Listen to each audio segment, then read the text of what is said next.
Avoir rassemblés pour cette leçon. Nous recommandons toutes choses à ta grâce. Nous prions, Seigneur, que tu puisses orienter toutes choses en ce moment. Aide ton serviteur, ô Dieu, à pouvoir nous parler selon ta grâce et ta miséricorde, et que ce qu'il va nous transmettre soit pour nous des atouts dont nous allons nous servir pour l'expansion de ton royaume. Que ton nom soit béni en ce moment, au nom de Jésus. Amen. Amen. Amen. Alors, je vous salue tous. Bon, il est 6 heures ici chez nous. Bon, je sais que chez vous, c'est peut-être à 11 heures ou un peu plus tard dans certains pays. Alors, c'est le professeur Monseigneur Samuel Toumba Lopoyeme, et je vous parle à partir de Raleigh, en Caroline du Nord, donc à Good Samaritan Theological University. Alors, ma leçon d'aujourd'hui est intitulée Théopneustie et texte sacré kamite entre un canon et une appropriation africaine de la Bible. Théopneustie et texte sacré kamite entre un canon et une appropriation africaine de la Bible. Bon, ce sont des thèmes dont on ne parle pas beaucoup dans les milieux protestants. J'espère que ça ne va pas embêter les sensibilités. La source de la théologie est un lieu de recherche inéluctable pour les données que celle-ci peut offrir à l'histoire des religions, la philosophie, l'anthropologie, ainsi que d'autres disciplines scientifiques qui s'intéressent à la question. Alors pour nous, en tant que théologiens, et surtout pour cette étude, la source de la théologie revêt une grande importance, car c'est par elle et grâce à elle qu'on serait à même de cerner l'origine, l'essence, la substance, l'historicité et la légitimité d'une religion et de sa théologie. Donc, ce n'est pas dans l'oralité, les enseignements et les comportements des héros, comme Herald, donc des religions qu'il faut chercher la source d'une théologie. Elle est aussi dans des écrits considérés comme sacrés. Comme le remarque bien Jacob Neusner, les grandes religions du monde considérées comme lettrées. Donc, remarquez bien le mot lettré, à savoir le judaïsme, l'islam, le bouddhisme, l'hindouisme et le christianisme.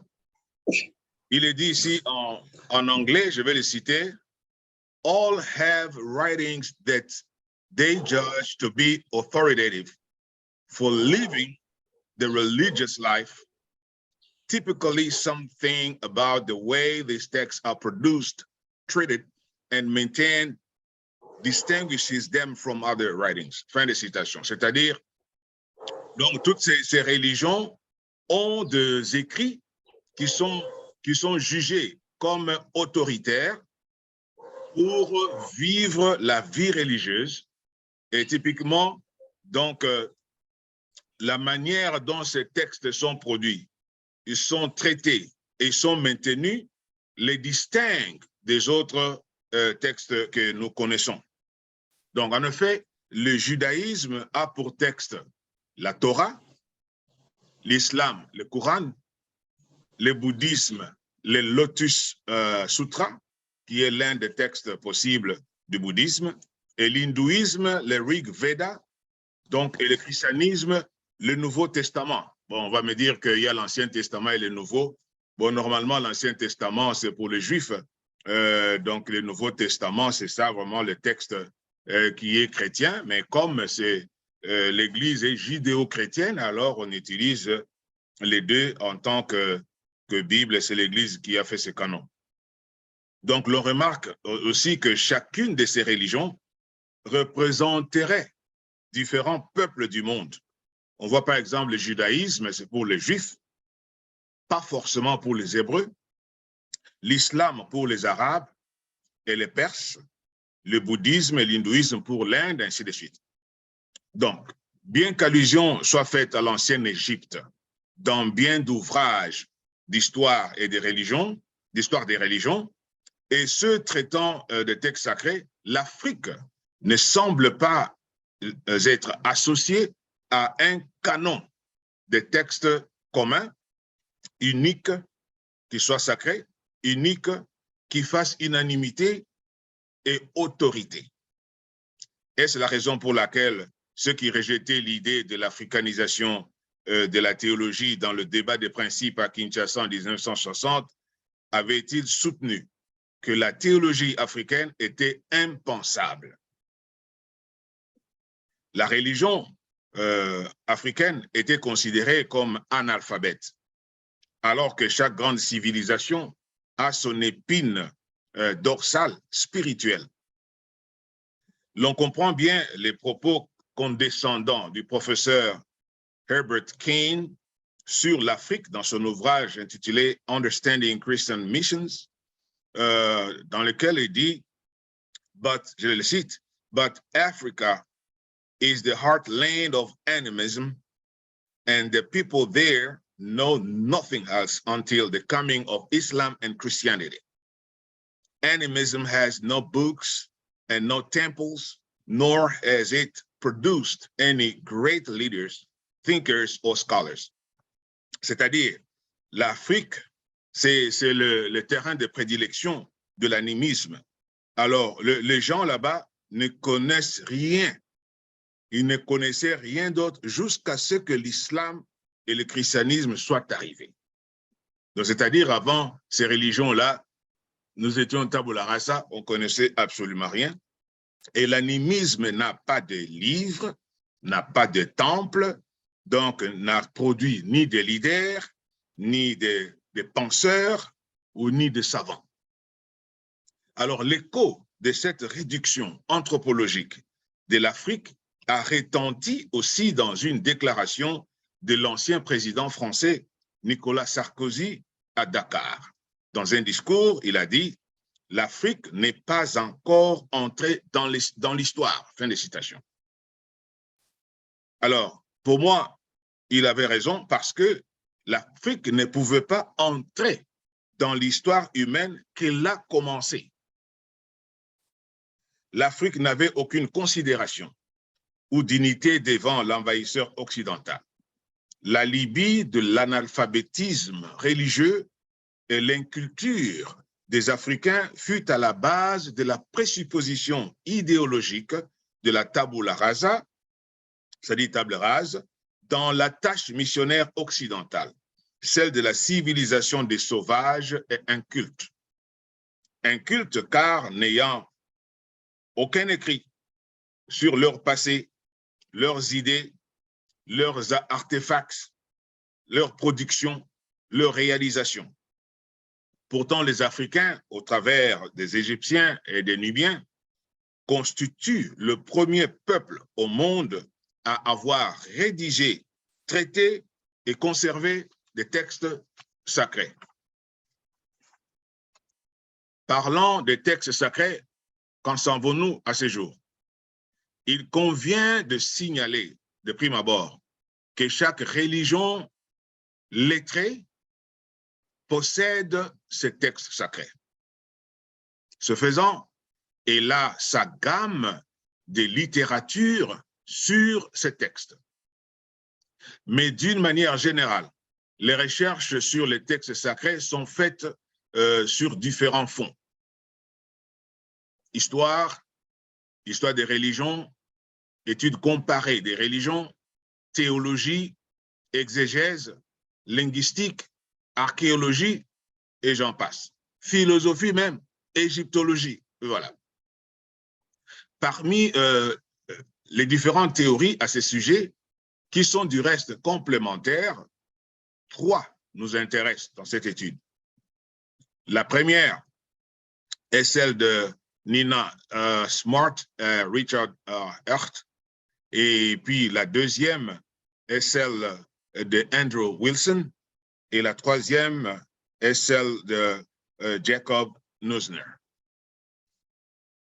Premièrement, pour Nina Smart, Nina Smart, Richard Hurt, dans leur ouvrage Sacred Text of the World, a Universal Anthology, considère les textes sacrés dans toutes les grandes religions comme un vaste corps de littérature sacrée, grandes traditions orales, mythes qui contiennent une puissance, une influence divine et dont la sacralité ne peut être violée ou traitée sans respect. D'une manière plus précise, les textes sacrés sont ceux qui contiennent une puissance, une autorité et auxquels un statut est accordé dans une communauté donnée. Ces genres de communautés et traditions sont tenus ensemble par des actes liturgiques qui aident à se concentrer sur ce qui est ultime et auxquels les textes sacrés rendent témoignage. Le statut d'un texte sacré est canonique, autant qu'être normatif pour une communauté ou une tradition. Il est aussi le canon ou le texte canonique de cette communauté. Ça, c'est le point de vue de Nina Smart et Richard Hurt dans leur théorie sur les textes sacrés. Alors, pour être plus équilibré, les textes sacrés sont perçus à la lumière de l'analyse des 6 dimensions de la religion, proposée antérieurement par Nina Smart dans son ouvrage Religion Experience of Mankind, qu'il avait publié en 1969, à savoir donc les 6 dimensions de la religion, le mythe ou le narratif sacré, c'est-à-dire dans chaque religion, il y a un mythe. Je sais que nous, protestants, souvent, on ne pense pas qu'il y ait des mythes, mais historiquement parlant, il y a toujours des mythes parce que personne n'a été là lorsque Dieu créa à cause de la tardivité donc, de l'homme sur la terre. Donc, on ne peut que penser ce qui a été dit. Bon, c'est vrai que nous croyons que Dieu nous a révélé, mais sur le plan historique, on parle d'un mythe, donc un mythe fondateur de toutes ces civilisations, c'est comme ça. Alors, à part les mythes, il y a la doctrine, il y a le rituel, il y a l'expression sociale institutionnelle, il y a l'expérience et l'éthique. Ce sont là les 6 dimensions de la religion selon Nina Smart. Alors, la deuxième théorie, c'est celle de Andrew Wilson. Andrew Wilson a édité l'ouvrage intitulé World Scripture, a Comparative Anthology of Sacred Texts. Donc, ça veut dire l'écriture mondiale. Donc, une anthologie comparée des textes sacrés. C'est un projet qui avait été commissionné par le feu révérend Sun Myung Moon de l'Église de l'Unification, vous vous rappelez, fondateur de the International Religious Foundation, dans la perspective de la recherche de la paix mondiale par le dialogue et l'harmonie religieuse. Les textes sacrés dont il est question ici, ce n'est pas comme les premiers qu'on a donnés, mais c'est ce qu'il appelle the world scripture, ou l'écriture mondiale. Et l'écriture mondiale ici, sa théorie est que c'est une sorte de diatessaron, ou une harmonisation des textes sacrés des religions du monde dans un seul document quant à ce qui les unit et non quant à ce qui les divise. Donc, bien que plusieurs grandes religions parlent de la paix, il existe, remarque Andrew Wilson, une complicité tragique entre religion et conflit, étant donné que les paroles de vérité contenues dans les textes sacrés forment les croyances fondamentales de la religion et partant de la civilisation. Donc, vous remarquez là la relation entre religion et civilisation. Ce faisant, la World Scripture est une quête pour la paix dans le monde. Ça, c'était la deuxième théorie. La troisième, dans son ouvrage intitulé Sacred Text and Authority, parlant des religions du monde, notamment le judaïsme, le christianisme, l'islam, l'hindouisme et le bouddhisme, Jacob Neusner reconnaît que les textes sacrés supposent l'enseignement autoritaire, bien que la compréhension du terme texte varie d'une religion à l'autre. C'est-à-dire qu'une personne ou un drame ou une danse ou un morceau d'écrit peut former une déclaration fixe et officielle pour amplification et exégèse à travers le temps. Donc, ça peut devenir un texte sacré.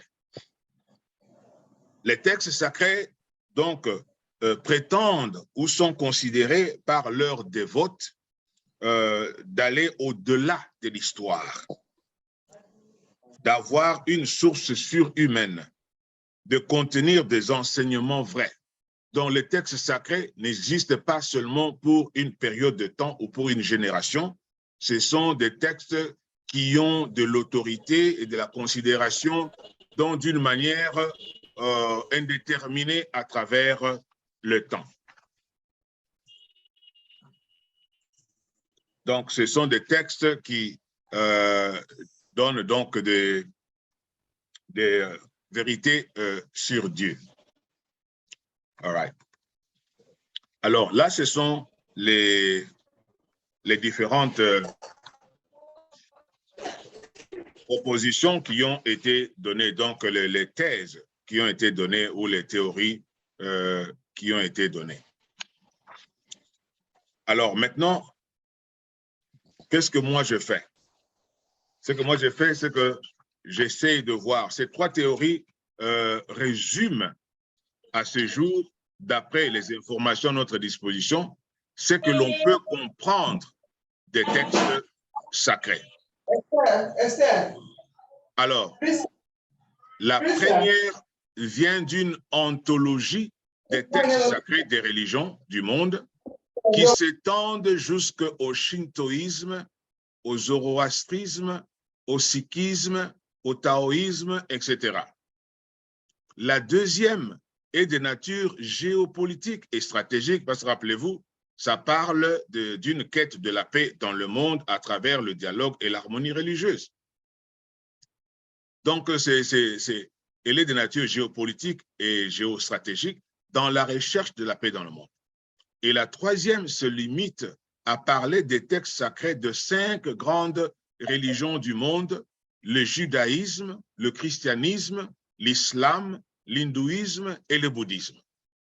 L'Afrique et l'Égypte, vous remarquerez, ne semblent pas être considérés comme ayant des textes sacrés. Et ils ne sont même pas sur la liste des grandes religions du monde ou de peuples qui ont des grandes religions dans le monde, alors que les Africains sont les premiers hommes sur la terre. Alors, qu'en est-il maintenant des textes sacrés africains? En ce qui concerne les textes sacrés kamites, parce que c'est de ça qu'il s'agit, il est opportun de faire remarquer que tous les auteurs africains partant de Cheikh Anta Diop, Théophile Obenga, Mubabinge Bilolo, Kalala Omotunde, Grégoire Biyogo, Kalamba Sapo, Kovi Gomez, etc., qui ont écrit sur l'Égypte ancien, ont dû exploiter des textes sacrés kamites, car on ne peut pas parler de l'histoire ou de la civilisation kamite sans les textes sacrés, étant donné que la vie de Kemet n'est pas séparée de sa spiritualité, les pharaons eux-mêmes d'abord étant fils de Dieu et prêtres. Donc, tout ce qui touche à l'égyptologie et Amromi à Fodoke. l'Égypte ancien sont obligés donc de passer par une analyse de textes sacrés parce que tout ce qui a été écrit en Égypte étant écrit en hiéroglyphe, qui était une écriture sacrée, donc avec leur écriture des Médou Netcher, donc ils sont obligés de passer par les textes sacrés.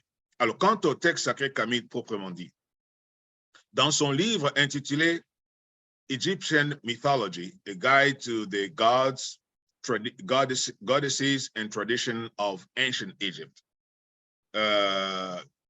Geraldine Pinch affirme que l'ancien Égypte n'avait pas de saint livre équivalent à la Bible ou au Coran, ce qui est faux. Il reconnaît cependant l'existence de 3 textes funéraires principaux correspondant aux 3 périodes d'âge d'or de l'Égypte, à savoir l'Ancien Empire, donc entre 3e et 6e dynastie, donc approximativement entre moins 2686 et moins 2055 avant notre ère, et le Moyen Empire, donc de 11e vers 17e dynastie, entre moins 2055 à moins 1550 avant notre ère, et le Nouvel Empire, donc du 18e au 18e à la 20e dynastie, entre 1550 et 747, donc avant à moins 1950 à moins 747 avant notre ère.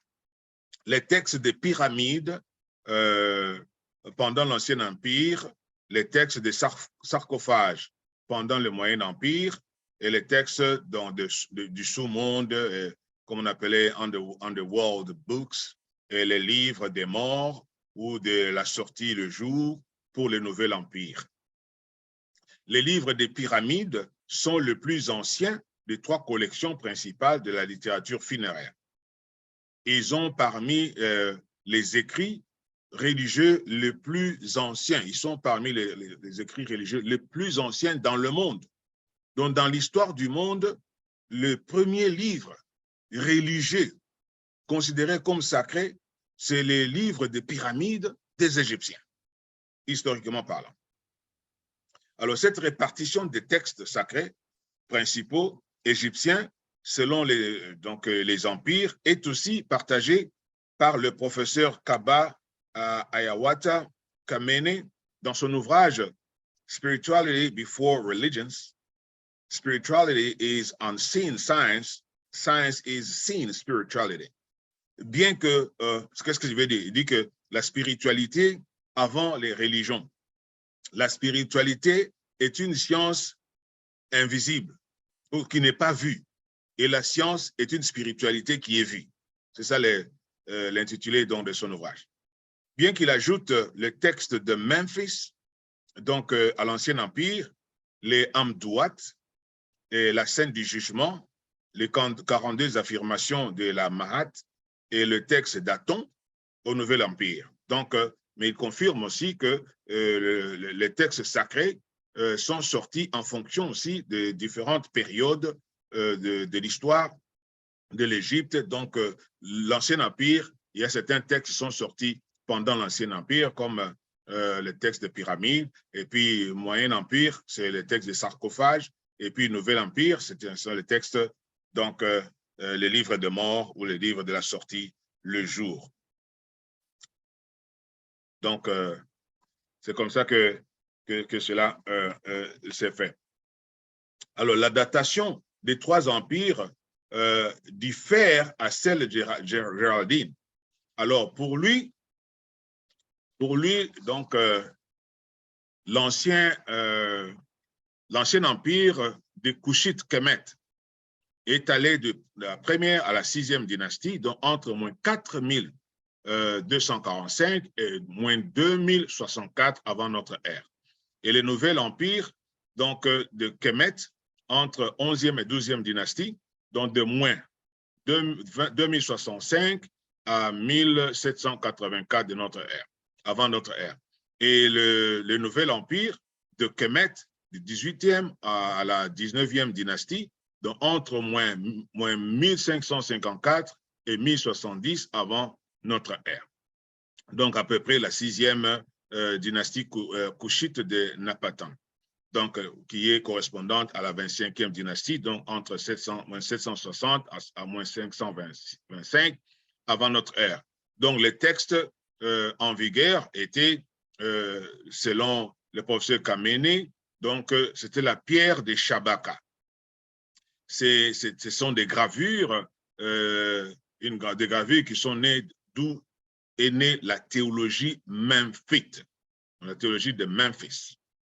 Ces écrits dont l'original fut entamé par les termites, donc fut réécrit par les Égyptiens, gravé sur une pierre par Neset Biti, donc un pharaon, appelé Shabaka, donc de la 25e dynastie qui correspond à la 6e dynastie de Napata. Il s'agit de déclarations historiques en 3 philosophies qui révèlent la sagesse des savants couchites kamites, théorisant comment l'univers cosmique est venu à l'existence. Donc, commençant avant le commencement, existant avant l'existence et venant à l'existence au premier moment, parce que le Netcher Ptah convertit l'énergie cinétique, c'est-à-dire au repos, des eaux de Netcher, le Nun, à l'énergie dynamique, c'est-à-dire en mouvement. C'est cela, c'est que la théologie memphite déclarée. Donc, ça correspond un peu aussi à ce que le texte des pyramides qui parle un peu de la vie après la mort, le texte des sarcophages parle de la création, et ainsi de suite. Donc, il y a toute une théologie là-dedans parce qu'il y a les thématiques donc, qui sont traitées dans ce texte et qu'on retrouve aussi dans la Bible, dans le Coran et dans d'autres livres sacrés, d'autres religions, ce qui prouve une certaine ascendance des textes sacrés égyptiens par rapport à d'autres textes des religions qui sont venus après. Alors, de nos jours, il y a eu une tentative d'établissement d'un texte ou même d'harmonisation d'un texte sacré kamite. C'est la tentative de texte de la sélection de Ouzia. Ouzia, donc du docteur Mwalana Karenga. Donc, Mwalana Karenga a écrit quelque chose de très important. Voilà, je vais le retrouver. Ouais. Mwalana Karenga, qu'est-ce que lui dit? Lui, il a essayé de faire une compilation.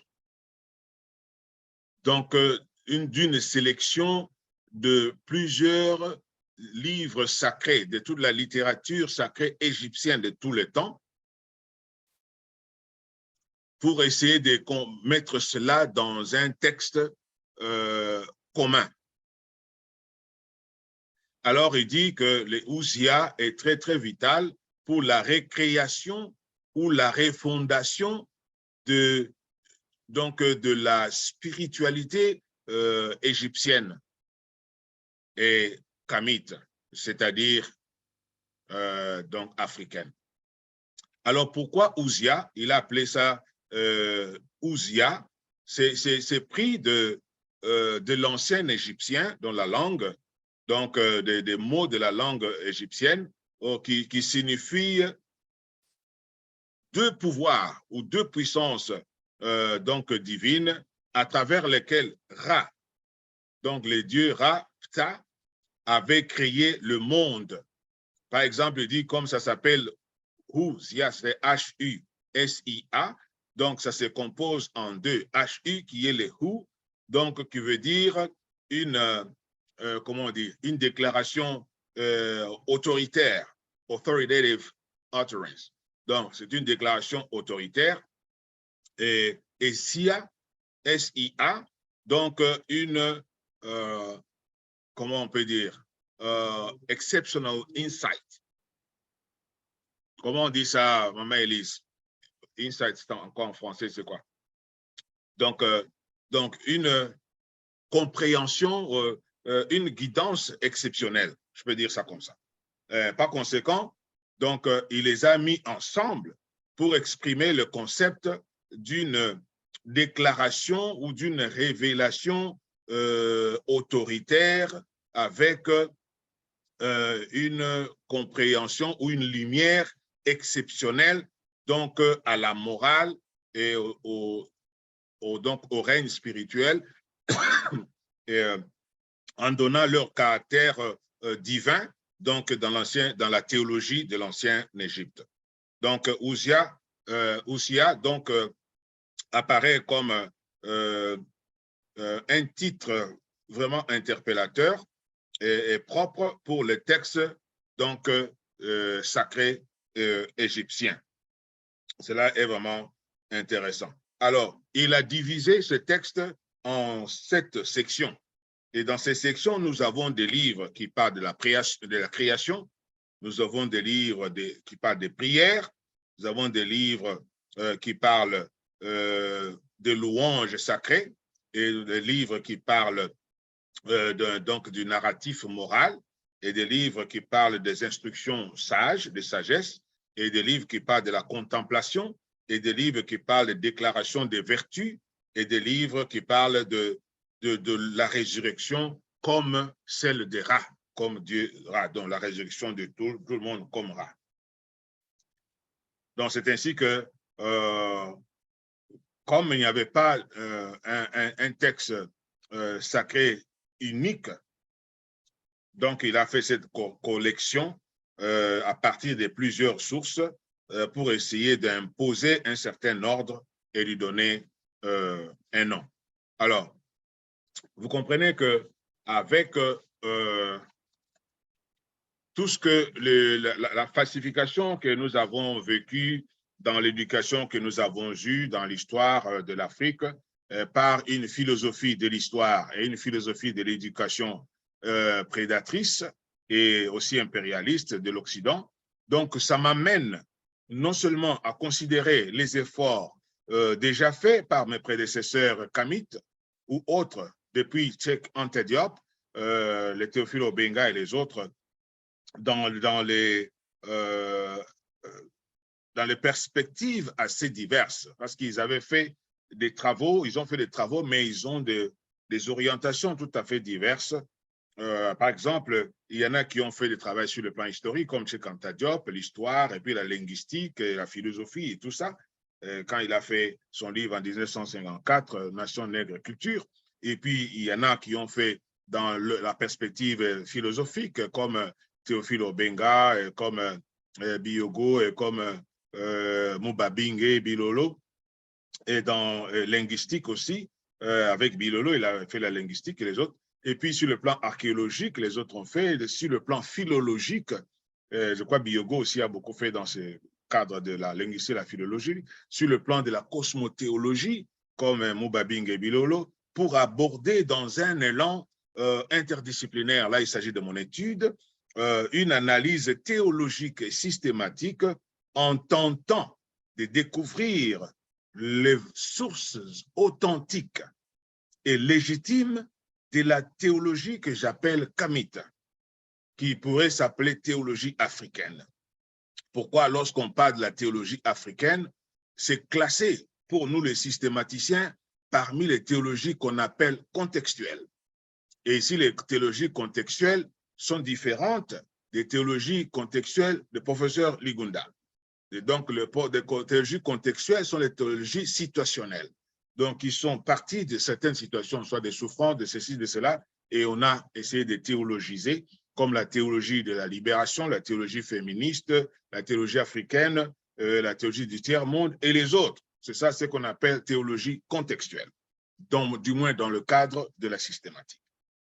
Alors, pour arriver à la conceptualiser d'une manière objective, alors j'ai posé quelques principes herméneutiques suivants pour que j'arrive à faire un travail cohérent.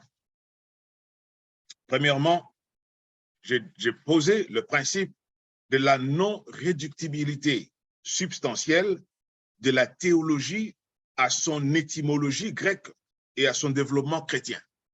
Il y a beaucoup de gens, surtout parmi les chrétiens et surtout les protestants, donc ils réduisent la théologie. Lorsqu'on leur parle de la théologie, la définition, c'est théos, logos. C'est ça qu'aurait la théologie. Et il définit comme ça. C'est comme si le concept de Dieu au monde était le concept grec, théos. Alors qu'avant les Grecs, les gens parlaient de Dieu comme les Africains, comme les Égyptiens, et leur Dieu n'était pas théos. Donc quand on parle de la théologie, les dieux là, c'est aussi le Mungu de chez vous, c'est aussi les Nzambian Pongutulendo, c'est aussi les Nga, c'est aussi les Maweja, c'est aussi le, je ne sais pas moi, donc Nkulu, c'est Katonda. C'est ça les dieux dont on parle dans la théologie. La théologie n'est pas seulement ce que les Grecs ont dit. Théologoi à partir de Platon. Et la théologie ne commence pas par Platon. Même si on dit que c'est le premier qui a utilisé le mot théologoi dans sa langue. Il est le premier dans sa langue. Mais le concept théologie parlant des choses des dieux, ça n'a pas commencé avec Platon.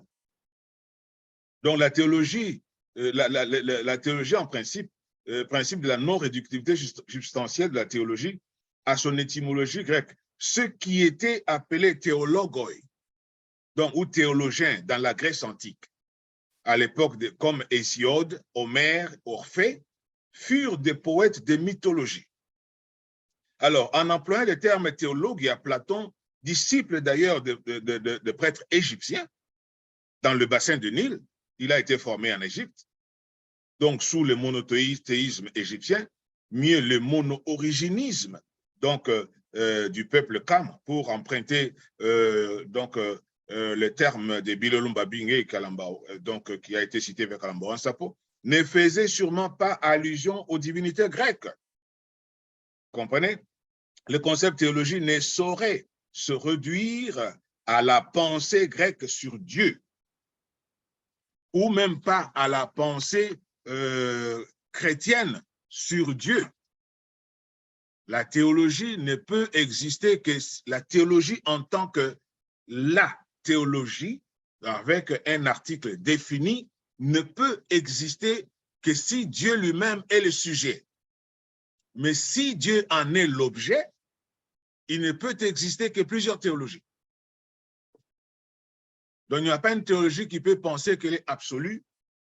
Donc, parce que c'est elle qui parle de Dieu, parce que Dieu n'est pas une réalité donc à laquelle tout homme peut accéder comme ça et la maîtriser.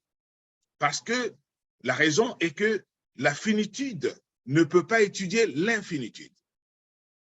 Impossible. Alors, le deuxième principe, c'est l'ascendance et la majorité scientifique pour mériter les statuts de théologien. Alors, ici, j'essaie de voir. Pour être théologien, il ne faut pas seulement avoir un diplôme en théologie, même un diplôme de docteur. Non. Donc, un diplômé en théologie n'est pas forcément un théologien, mais il est diplômé en théologie. Alors, je fais mien deux des critères que le professeur Grégoire Biogo donc, a posés pour mériter les statuts de philosophe et d'égyptologue, repris par le professeur Kalamban Sapo. Et moi, j'applique ça à la théologie. Qu'est-ce qu'il dit? Il dit que pour être un bon philosophe, et moi je dis pour être un bon théologien, il faut d'abord avoir été bien formé par des maîtres dont la notoriété scientifique est reconnue. Donc, il faut être à mesure de dire que je vous donne ce que moi-même j'ai reçu. Et nous voyons ça même dans l'autorité des apôtres, dans le Nouveau Testament, qui dit, nous vous parlons de ce que nous avons vu, nous vous parlons de ce que nous avons entendu, donc nous parlons comme des témoins oculaires. Alors, un bon théologien, c'est quelqu'un qui doit avoir été formé par des grands théologiens, reconnus sur le plan scientifique. Et la deuxième le deuxième critère pour être appelé théologien, c'est de se tailler un chemin. C'est quelqu'un qui a pu se tailler son propre chemin et développer sa propre pensée à travers des publications à proprement parler scientifiques. Donc, c'est-à-dire quelqu'un qui n'est pas en train de marcher sur les sentiers bâtis. Quelqu'un, comme je le dis souvent, qui n'est pas un perroquet des autres. Quelqu'un qui n'est pas un ruminant, qui est en train seulement de renvoyer ce qu'il a déjà mangé et remanger cela. Mais quelqu'un qui commence à réfléchir d'une manière indépendante et à générer des connaissances dans le domaine de la théologie. Alors, c'est celui-là qui est appelé théologien. Donc, c'est ça ce que je veux dire par l'ascendance et la majorité, c'est-à-dire quelqu'un doit devenir majeur scientifiquement pour être appelé théologien, avec grand T. Le troisième principe, c'est la déclaration unilatérale d'indépendance des Kamites par rapport à l'incarcération conceptuelle dont ils sont victimes. Donc, beaucoup des Kamites, donc des Africains, donc, sont encore emprisonnés mentalement et sur le plan intellectuel. Il faut qu'ils arrivent à se libérer.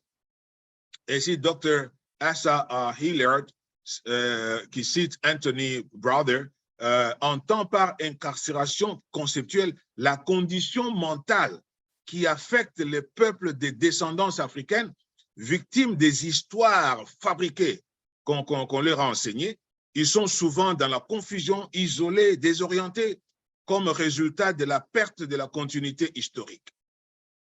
Parce que vous allez voir qu'en Afrique, lorsqu'on vous parle de l'Afrique, c'est comme si l'Afrique commence au 15e siècle lorsqu'il y a eu des explorations. Pour le cas de mon pays, par exemple le Congo, l'histoire du Congo commence par la découverte de l'embouchure du Congo par Diego Cao.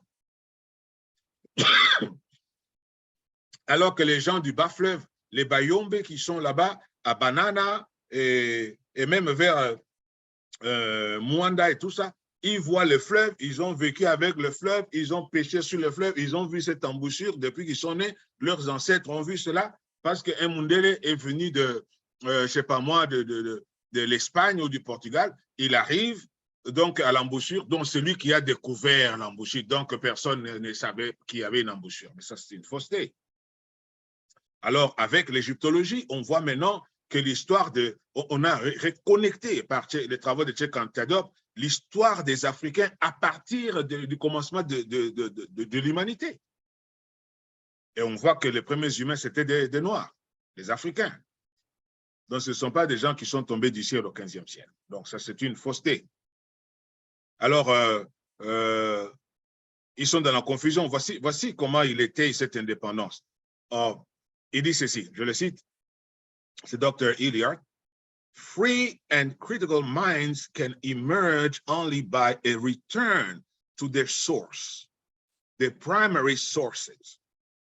A free and critical mind takes nothing for granted and is not intimidated by authorities who frequently may be more confused than the public. Free and critical minds seek truth without chauvinism or shame. Fin de citation.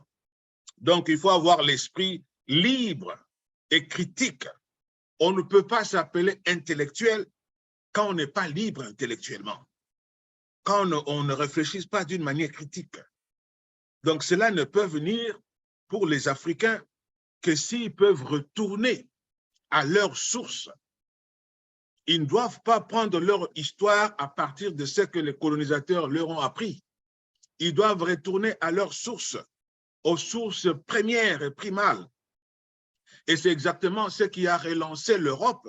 Quand l'Europe était perdue dans la métaphysique et dans la scolastique, il y a eu la Renaissance.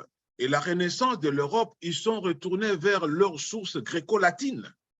Et pour les Africains, il faut retourner aux sources égypto-nubiennes. C'est là notre source, sur le plan historique, même sur le plan génétique, même sur le plan linguistique. C'est là qu'on doit puiser. On ne doit pas avoir honte de cela parce qu'on porte telle ou telle étiquette, je ne sais pas de quel bord. Donc, il faut rechercher. Donc, quand on est libre, et puis on a l'esprit libre et l'esprit critique, donc on recherche la vérité, même au-delà des nationalismes activistes. Donc, sans avoir honte ou sans avoir peur, il faut rechercher la vérité. Et c'est ça, être un chercheur, être intellectuel. La vérité et non une vérité dogmatique ou dogmatisée. Alors, le quatrième principe que je donne dans ma recherche, donc dans mon approche conceptuelle, donc l'esprit critique et la remise en question comme principe des recherches théologiques kamites, surtout pour les protestants. Le protestantisme africain ne doit plus se confondre avec la diète de Spire, donc en 1929, où les luthériens protestèrent contre l'illégalité de la décision de la diète de condamner les résultats de la diète de Spire de 1526 et prohiber toute réforme future. Mais il doit remettre en question les fausses histoires sur l'Afrique quant à son antériorité anthropologique, scientifique et théologique et analyser critiquement l'état de la formation biaisée qu'ils ont reçue jusqu'alors. Là, il s'agit de protestants. On ne peut pas être protestant si on ne proteste pas. Alors, on ne peut pas être protestant en étant conformiste.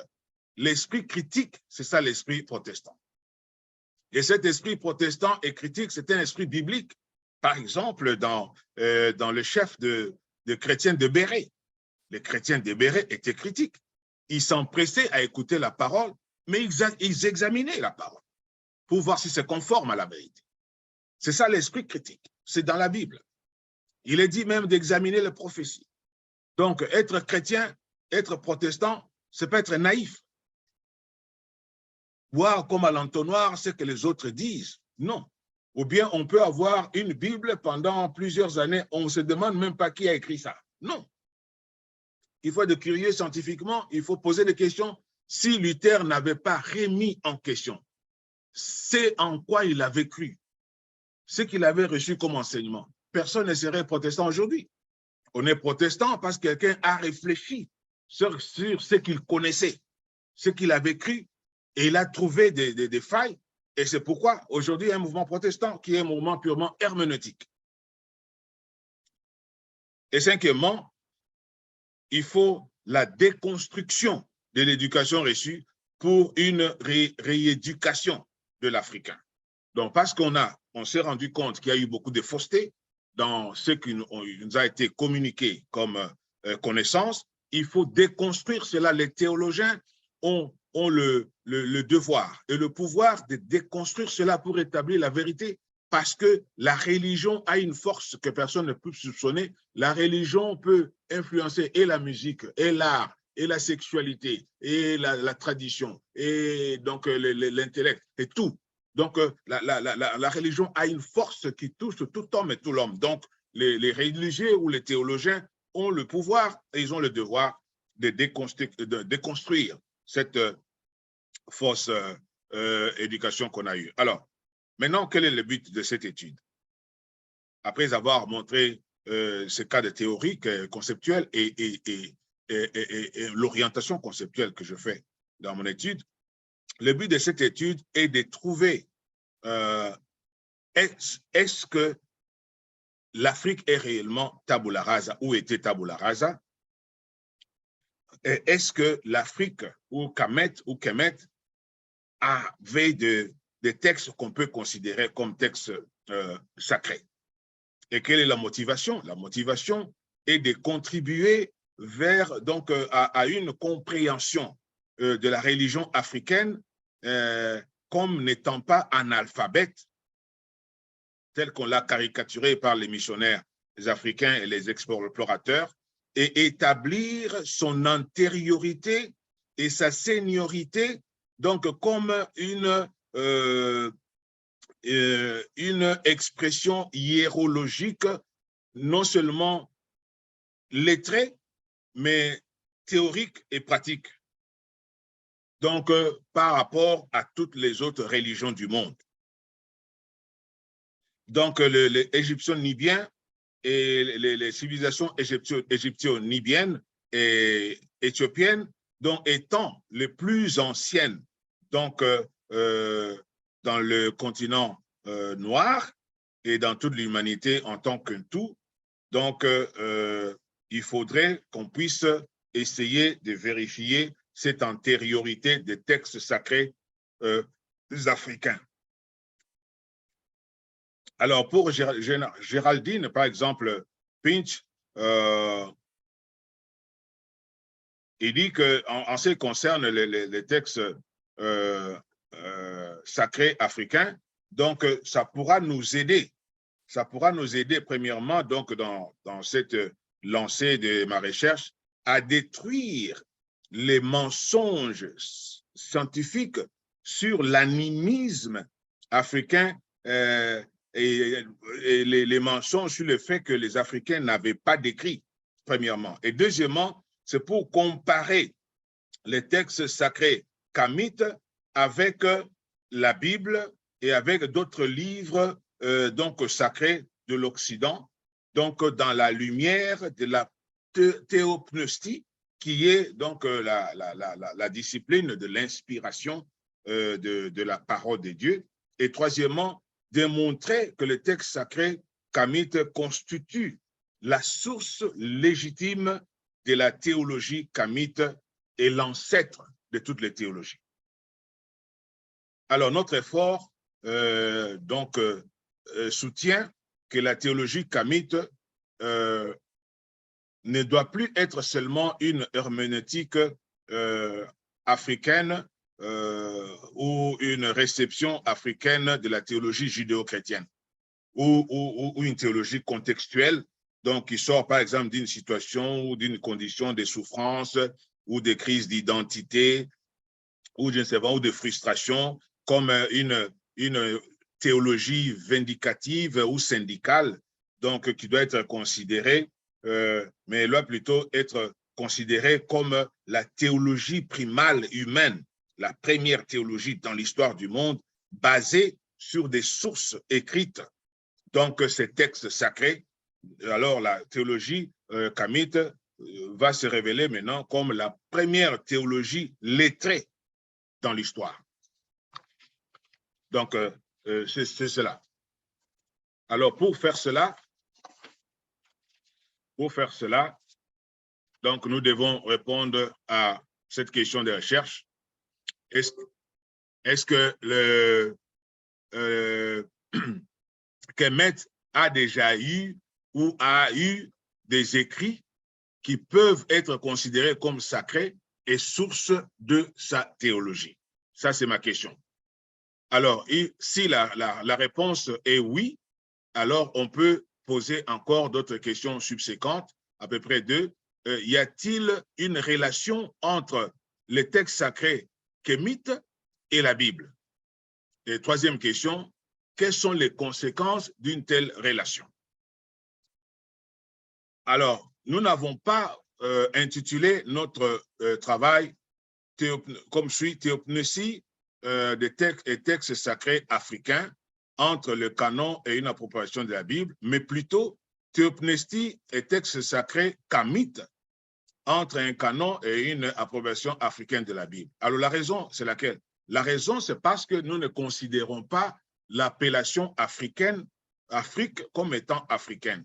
Parce que le mot ou le nom africain, c'est un nom qui a été donné au continent noir par les marchands italiens qui sont arrivés vers Carthage, l'actuelle Tunisie, et qui ont vu une tribu qu'on appelle les Afri, donc une tribu des Afri, qui est normalement une tribu berbère, et ils ont dit c'est la terre des Afri, donc l'Afrique.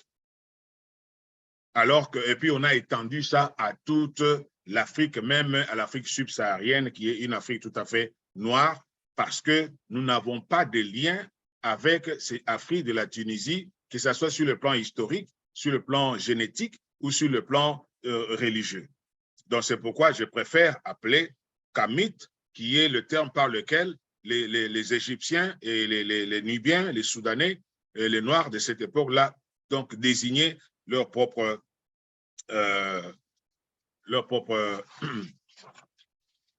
pays, votre continent. Alors, étant donné tous ces principes, je chute maintenant pour terminer. Alors, quelle est ma démarche? Donc, vous vous en doutez, ma démarche méthodologique, donc, est historiographique d'abord, et puis afrocentrique. Historiographique parce que je vais vérifier les connaissances qui ont été inculquées par l'Occident sur notre histoire à l'Afrique, en faisant une sorte de détective de leurs sources. Vérifier les sources parce qu'on nous a donné beaucoup de fausseté pour corriger ce qui est faux, et afrocentrique dans le sens de dénicher et faire ressortir le rôle que les Africains ont joué réellement dans l'histoire de Kemet et dans les domaines des textes sacrés, rôle qui a été souvent voilé, évité, caché ou escamoté par les Africains, les savants africanistes occidentaux. Il s'agit d'une approche donc de la correction ou de la rectification des faussetés scientifiques et de la réhabilitation de la vérité scientifique en cette matière. Alors, comment je structure le travail?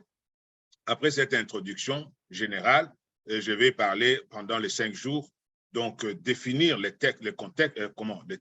concepts qui sont dans mon intitulé, notamment théopnestie, texte sacré, kamit, j'ai déjà effleuré cela, canon, et puis appropriation d'Afrique. Donc, et puis, en deuxième temps, je vais parler des textes sacrés, s'il y en a, donc je dois les lister pour que tout le monde sache qu'effectivement, il y a des textes sacrés. Quels sont les textes sacrés de Kamit, et quand est-ce que ça a été écrit, tout ça, et où. Bon, et puis après, je vais essayer de faire une étude comparative entre la théopnestie et la Bible, et la théopnestie et les textes sacrés Kamit. Qu'est-ce que je veux dire? Pour la Bible, c'est déjà facile. Nous tous, nous savons que la Bible est inspirée des dieux. C'est ce que nous croyons, c'est ce que nous enseignons. Mais est-ce que les textes Kamit sont inspirés des dieux aussi? On va essayer de voir ça. Alors, et puis, quatrièmement, quel est le rapport entre la Bible et les textes sacrés Kamit? Je vais mettre ça en rapport, faire une étude comparative. Et puis, cinquièmement, je vais donner les résultats de cette recherche. Et sixièmement, je vais discuter ces résultats et je vais conclure. Alors, voilà l'introduction générale que j'ai voulu donner. Comme c'est un thème qui peut sembler un peu nouveau, puis dans le milieu protestant, j'ai voulu prendre le temps de parler de l'introduction d'une manière générale afin de vous permettre de réagir. Maintenant, je suis à vous pour les questions. Merci beaucoup pour votre écoute.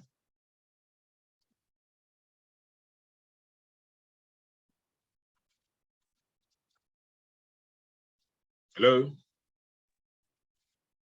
Merci beaucoup, professeur. Merci. Ouais. Prof, Oui. puis-je poser une question? Oui, bien sûr, allez-y. Merci beaucoup, professeur, pour cette éloquente exposition. On apprend, j'ai beaucoup appris.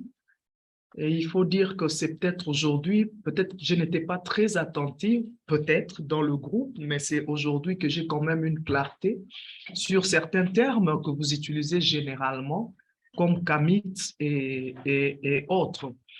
Prof, je sais que ma question peut trouver réponse dans les séances qui viennent, mais je pose quand même.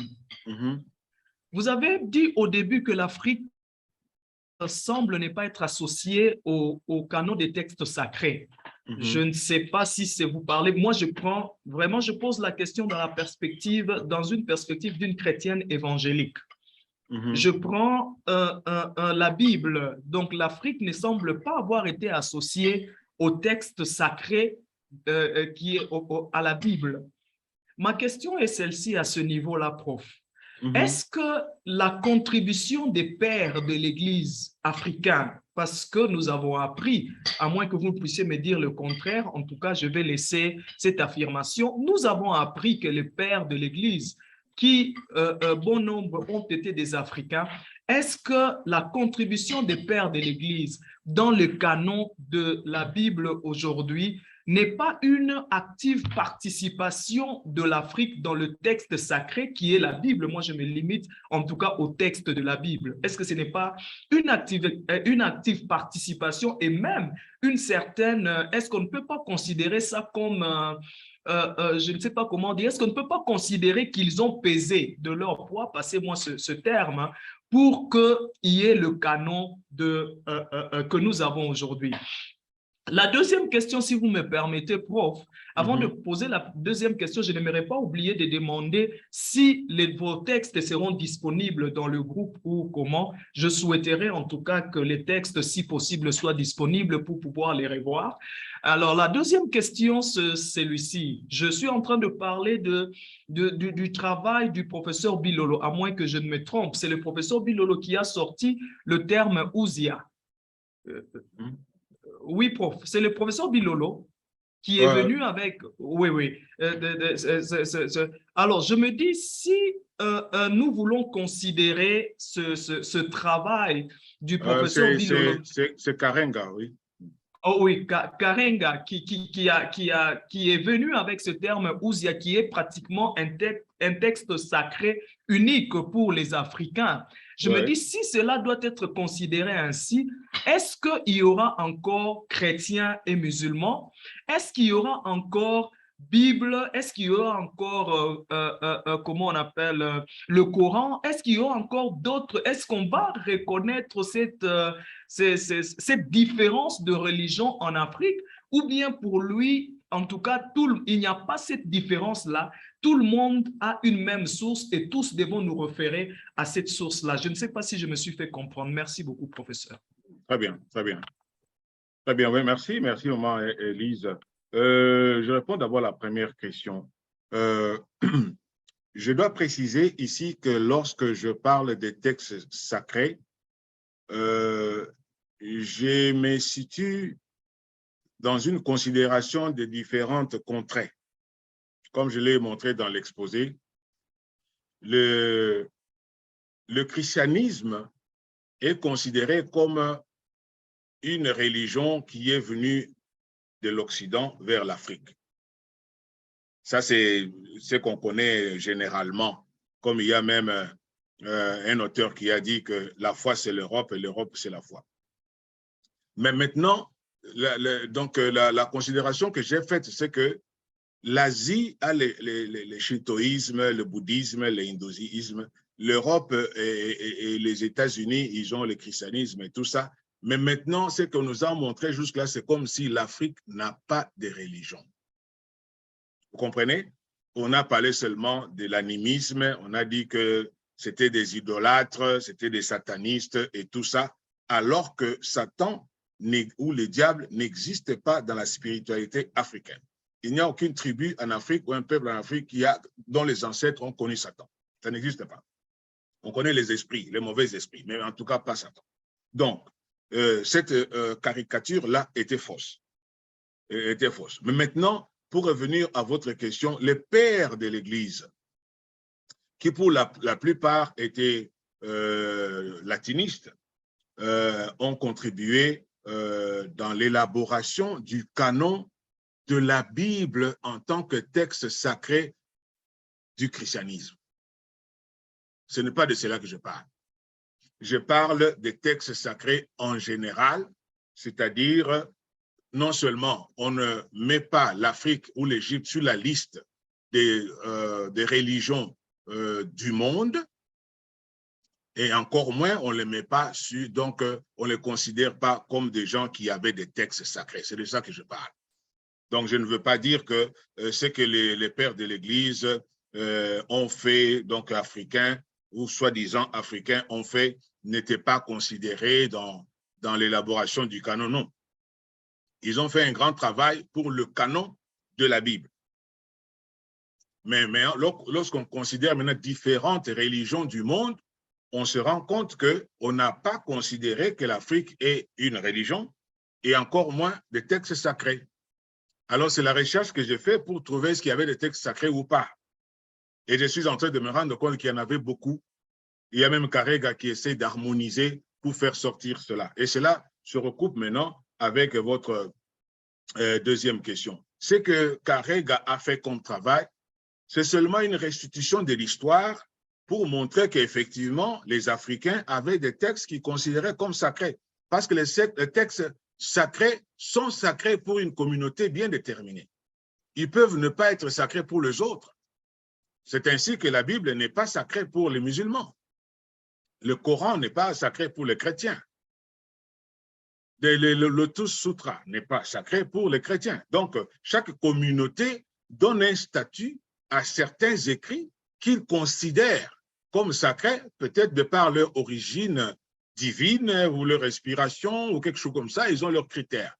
Même dans la canonicité des textes bibliques, il y a eu des critères que les gens ont mis au point. Ils ont vu que tel livre donc, répond à ces critères. Nous le considérons comme un texte sacré, donc on donne un statut spécial à ce texte-là. Donc, c'est pour dire que les Ousia, qui sera comme un assemblage de textes sacrés et kamites, ne vient pas pour remplacer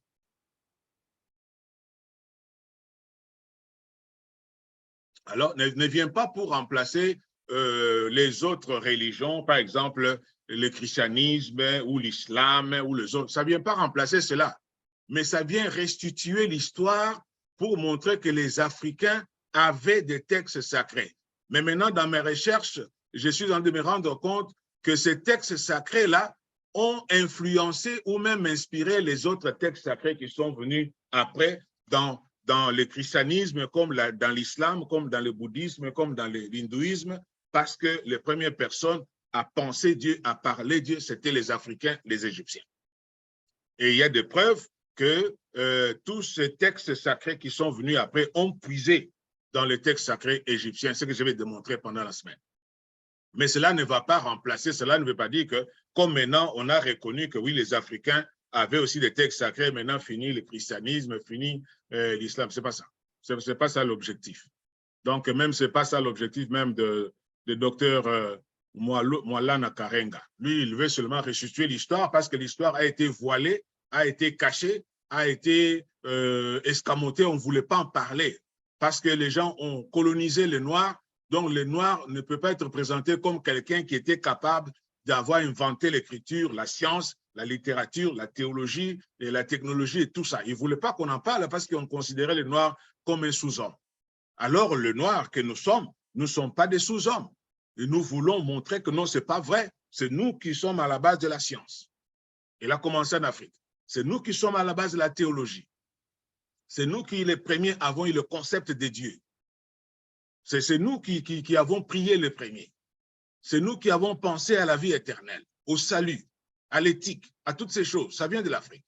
Alors, on ne peut pas se taire devant une telle fausseté. Parce qu'on est musulman, on est chrétien, on est je ne sais pas quoi. Non, non. Quand on est intellectuel, on est chercheur, on ne peut pas se comporter comme ça.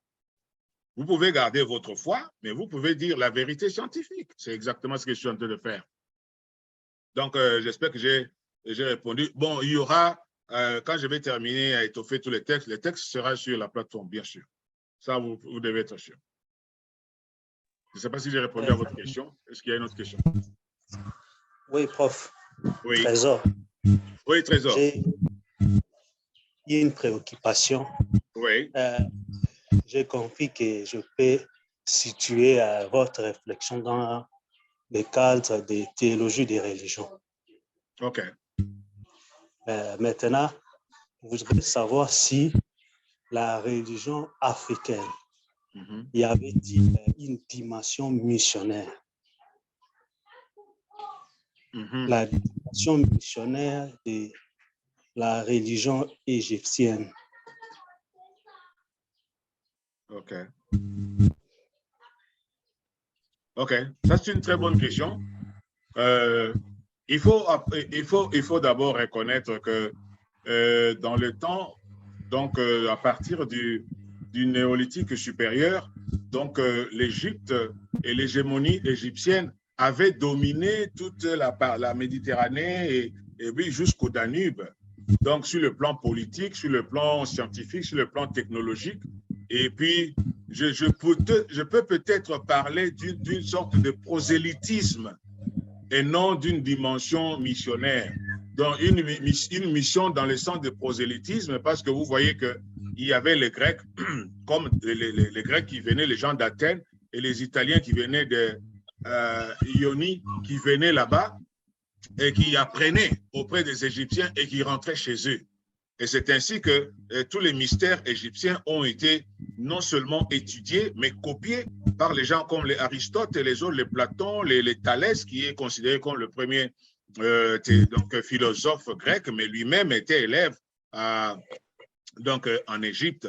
Donc, pour répondre précisément avec votre question, je pourrais dire qu'il y avait une sorte de prosélytisme parce que les gens qui ne sont pas égyptiens pouvaient venir en Égypte apprendre et intérioriser les valeurs à la fois spirituelles, sociales, et qu'est-ce que vous voulez, même politiques, de l'Égypte ancien.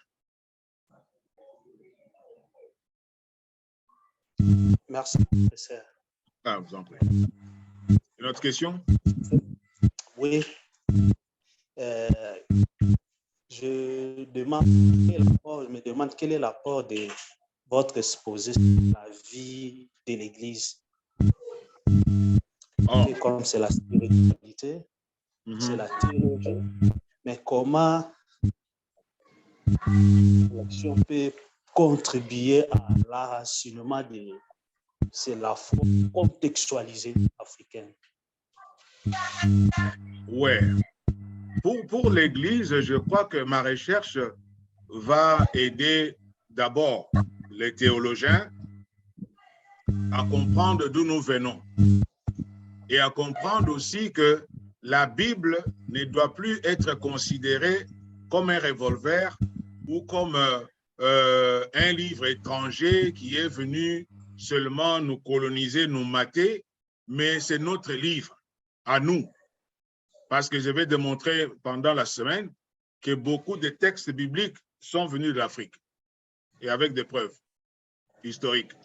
Donc, on va voir que beaucoup de choses qui sont là, parce que vous vous rendez compte, Moïse était né en Afrique, hein, et les peuples, les fils de Jacob étaient tous donc en Égypte, hein, et ils ont passé plus de 430 années là-bas.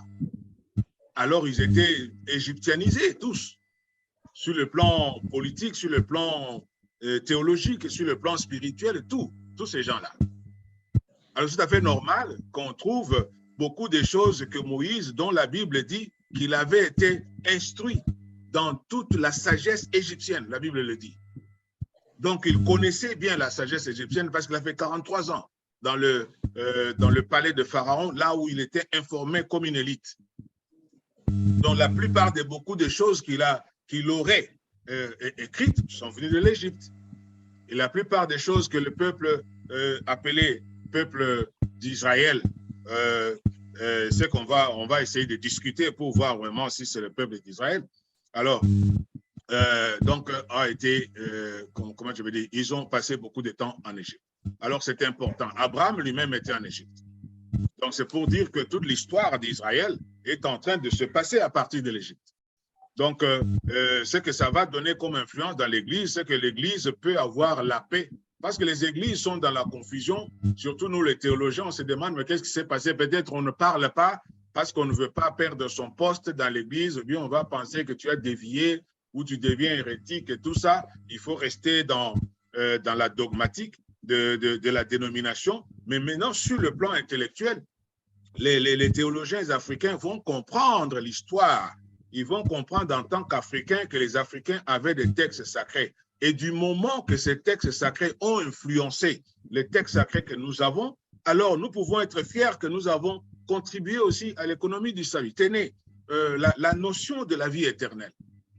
Et c'est à cause de cette notion de la vie éternelle que les pyramides ont été construites et que la momification a eu lieu en Israël. Qu'est-ce que dit en Égypte? Donc, le premier à parler de la vie éternelle, du salut, du jugement dernier, ce sont les Égyptiens. Et vous trouvez toutes ces thématiques dans la Bible. Alors, on va trouver maintenant, d'ailleurs, une bonne collaboration, une bonne relation entre ce que nos ancêtres croyaient et ce que la Bible nous enseigne. Et ça va nous donner beaucoup plus de de poids. Et sur le plan de contextualisation, ça va toucher notre âme. Et ça va redéfinir l'Église dans une nouvelle perspective. Donc, ça va sûrement influencer positivement la vie de l'Église et la foi. Merci beaucoup, professeur. Je vous en prie. Une autre question? Professeur, je ne sais pas si je peux pas. Ah, ok. Oui, allez-y, c'est Calix. Allez-y, papa Calix. Oui, c'est Calix, merci. Je voudrais vérifier une information tout simplement. Que dire alors pour ceux qui disent que la Bible n'est qu'une pâle copie de l'égyptologie? Que penser alors de cette assertion? Bon, c'est une assertion un peu globalisante. On ne peut pas dire que c'est seulement une copie, non. On peut dire qu'il y a des éléments des textes sacrés égyptiens dans la Bible. Ça, oui. Donc, je vais démontrer ça dans la suite. Je vais vous donner même certains passages où je vais montrer le passage in extenso qui est chez les Égyptiens et qui est dans la Bible. Donc, ça, c'est la vérité scientifique.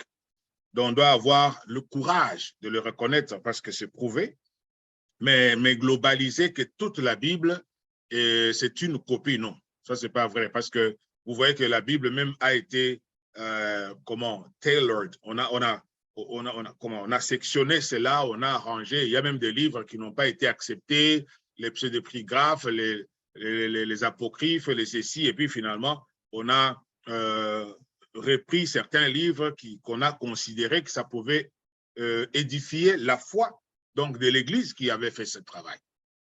Mais ce n'est pas tout ce qui est dedans qui peut être une copie de la Bible. Parce que dans la Bible, nous trouvons des choses des Égyptiens, des Épicuriens, des Stoïciens qui sont cités par exemple par l'apôtre Paul.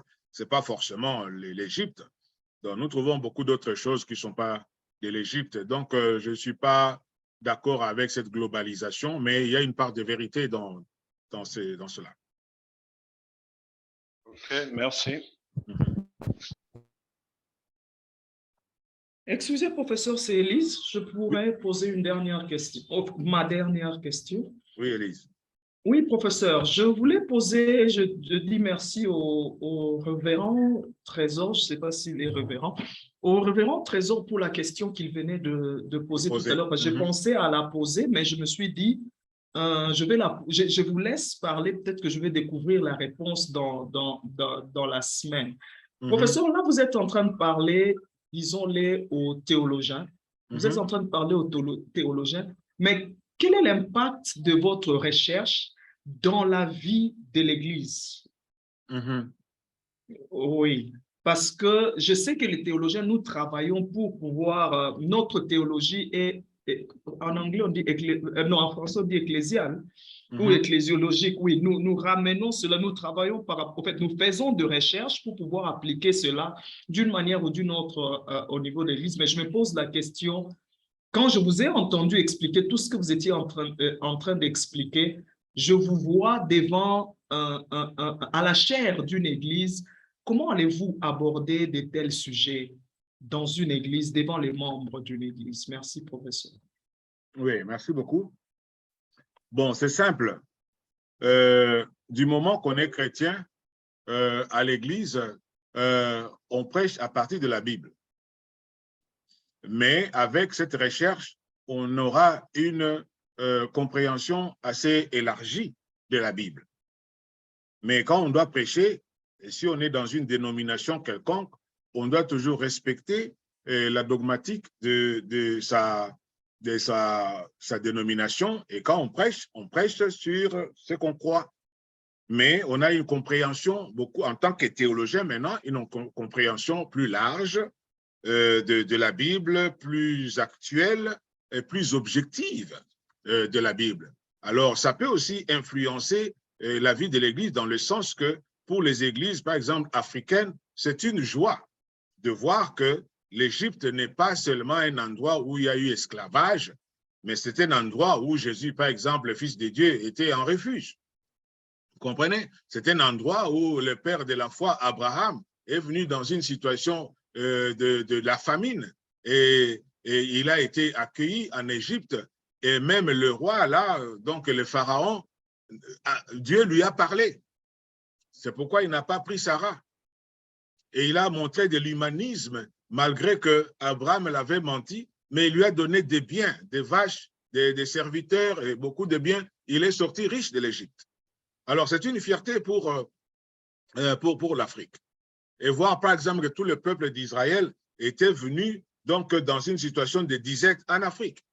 Donc, l'Afrique devient la terre de refuge pour la parole donc, de Dieu fait homme. Alors, il faut que les Africains maintenant sortent de ce complexe historique selon lequel ce sont des gens qui n'ont rien fait, comme Sarkozy a dit, ils n'ont pas participé, ils ne sont pas entrés dans l'histoire. Non, ils ont fait l'histoire. Alors, dans la vie de l'Église, ça donne une fierté à l'Africain, chrétien africain, que l'Afrique est dans le plan de Dieu et l'Afrique a participé à l'économie du salut. Donc, c'est une fierté-là. On ne va pas seulement penser que les gens sont venus, ils nous ont raconté leur Dieu. Non, on va se rendre compte à travers cette connaissance, cette conférence, que le Dieu dont on a parlé là, c'est notre Dieu, c'est le Dieu de nos ancêtres. Et les choses qu'on raconte là, la plupart, ils ont trouvé ça chez nous ici. Nos ancêtres croyaient ça. Alors, comme ce sont nos croyances, nous les prenons encore avec beaucoup plus d'enthousiasme. C'est ça ce que ça veut dire. Parce que vous savez maintenant, avec la théologie africaine, ce qu'on appelle théologie africaine, beaucoup de gens sont beaucoup plus sceptiques donc, par rapport à la Bible. Mais lorsqu'on se rend compte que la Bible est la nôtre, c'est pourquoi j'ai parlé d'appropriation africaine de la Bible, si on trouve que la Bible est la nôtre, ça devient notre livre sacré, alors nous l'utilisons avec toute fierté, avec enthousiasme. C'est ça l'influence que ça va donner d'abord aux théologiens et ensuite donc, aux membres de l'Église à qui il présente la parole.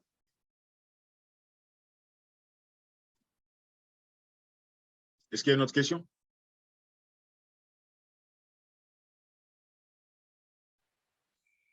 Hello? Hello? Allô? Nous sommes là, Allô? prof. Il n'y a pas de questions sûrement. Ah, d'accord. Prof, moi, j'ai une question. Ce sera la dernière alors. Allez-y. Oui, oui, C'est je qui? voudrais juste... C'est Joël Mananga. Ah, Joël Mananga. Ouais. Je voudrais juste savoir si, après cette séance, la vidéo sera disponibilisée pour nous qui vous avons rejoint un peu en retard, quoi. Oui, la vidéo sera là. Merci, prof. Merci beaucoup. Je vous en prie. Alors, merci les amis pour avoir participé à cette première séance de ma leçon publique. J'espère que ça vous a été d'un certain profit et nous nous retrouvons demain, même endroit, sur Zoom et à la même heure. Merci beaucoup et au revoir. Merci beaucoup, professeur. Merci à vous. Merci. Je vous en prie. Merci. Merci beaucoup. OK, je vous en prie. Au revoir. Au revoir. Au revoir.